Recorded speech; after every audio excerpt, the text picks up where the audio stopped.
Education with Shantanu চ্যানেলে তোমাদের সকলকে স্বাগত জানাই। আজকে আমি আলোচনার বিষয় Swami Vivekananda merit cum miss scholarship 2026 শিক্ষাবর্ষে যারা আবেদন করেছো ফ্রেশ বা রিনুয়ালের জন্য যাদের এই স্ট্যাটাসটি শো করছে যে অ্যাপ্লিকেশন ফরওয়ার্ডেড বাই HY বা অ্যাপ্লিকেশন ফরওয়ার্ডেড বাই DI, তারা কবে টাকা পেতে চলেছে 2026 শিক্ষাবর্ষে সেটাই কিন্তু আজকে জানাবো ভিডিওতে। যারা চ্যানেলটিকে এখনও পর্যন্ত সাবস্ক্রাইব করনি তারা কিন্তু চ্যানেলটিকে অবশ্যই সাবস্ক্রাইব করে দেবে সমস্ত আপডেট সবার আগে পাওয়ার জন্য। এবং দেখবে নিচে ডেসক্রিপশানে কিন্তু লিঙ্ক রয়েছে, সেখানে ক্লিক করে কিন্তু হোয়াটসঅ্যাপ গ্রুপে যুক্ত হয়ে যেতে পারো। তো প্রথমে বলে রাখি, Swami Vivekananda merit cum miss scholarship 2026 শিক্ষাবর্ষে যাদের এখনও ফরওয়ার্ডেড বাই HY হয়ে রয়েছে তাদের কিন্তু আগামী 2 থেকে 3 মাস এখনও লাগতে পারে ফরওয়ার্ডেড বাই HY থেকে অ্যাপ্রুভ হতে। এবং এই ফরওয়ার্ডেড বাই HY থেকে অ্যাপ্রুভ হওয়া মানেই যে তোমরা টাকা পেয়ে যাবে শুধুমাত্র কিন্তু সেটাই নয়, ফরওয়ার্ড বাই HY থেকে অ্যাপ্রুভ হওয়ার পরেও কিন্তু টাকা পাওয়া পর্যন্ত এখনও অনেকগুলো প্রসেস রয়েছে। যেমন অ্যাপ্লিকেশন ফরওয়ার্ডেড বাই HY তোমরা সাবমিট করার পর যখন তোমরা প্রথমে অ্যাপ্লিকেশানটি সাবমিট করবে, অর্থাৎ অ্যাপ্লিকেশনটি কলেজে যখন তোমরা সাবমিট করবে তখন কিন্তু তোমাদের স্ট্যাটাস শো করবে অ্যাপ্লিকেশন সাবমিটেড। তার কিছুদিন পর অ্যাপ্লিকেশনটি যখন ইনস্টিটিউট থেকে ফরওয়ার্ডেড করা হবে তখন কিন্তু তোমাদের লেখা দেখাবে যে ফরওয়ার্ডেড বাই HY, অর্থাৎ হেড অফ ইনস্টিটিউট।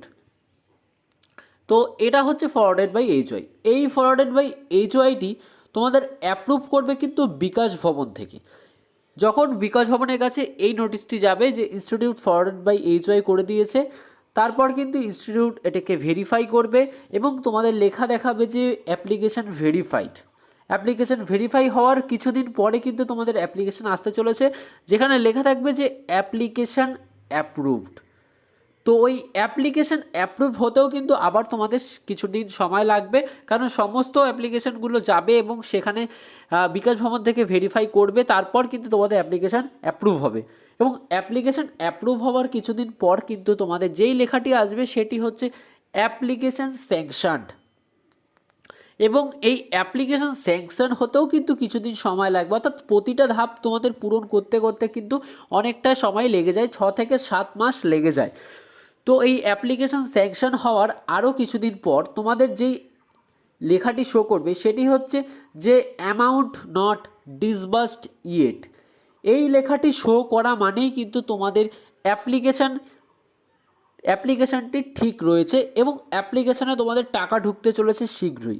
যখনই শো করবে অ্যামাউন্ট নট ডিসবার্সড ইয়েট, তার কিছুদিন পর অর্থাৎ 1 থেকে 2 সপ্তাহের মধ্যে তোমাদের স্ট্যাটাসটি পরিবর্তন হয়ে সেখানে লেখা চলে আসবে it may be credited in few days বা অ্যাপ্লিকেশন বা অ্যামাউন্ট ডিসবার্সড।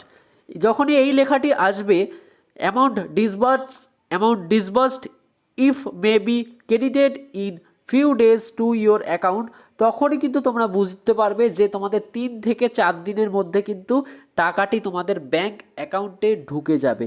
এবং এর মধ্যে যদি কারো কোনোভাবে যদি ব্যাংক ভেরিফিকেশান ফেলড হয়ে যায় তাহলে তারা কি করবে এবং কি কি ডকুমেন্টস লাগবে এই সমস্ত কিছু কিন্তু জানাবো পরে ভিডিওটি কেমন লাগলো তা কিন্তু অবশ্যই জানাবে। চ্যানেল নতুন হয়ে থাকলে চ্যানেলটিকে অবশ্যই সাবস্ক্রাইব করে দেবে এবং একটি লাইক করে দেবে। যারা এখনও পর্যন্ত হোয়াটসঅ্যাপ গ্রুপে যুক্ত হওনি তারা কিন্তু চাইলেই হোয়াটসঅ্যাপ গ্রুপে যুক্ত হয়ে যেতে পারো।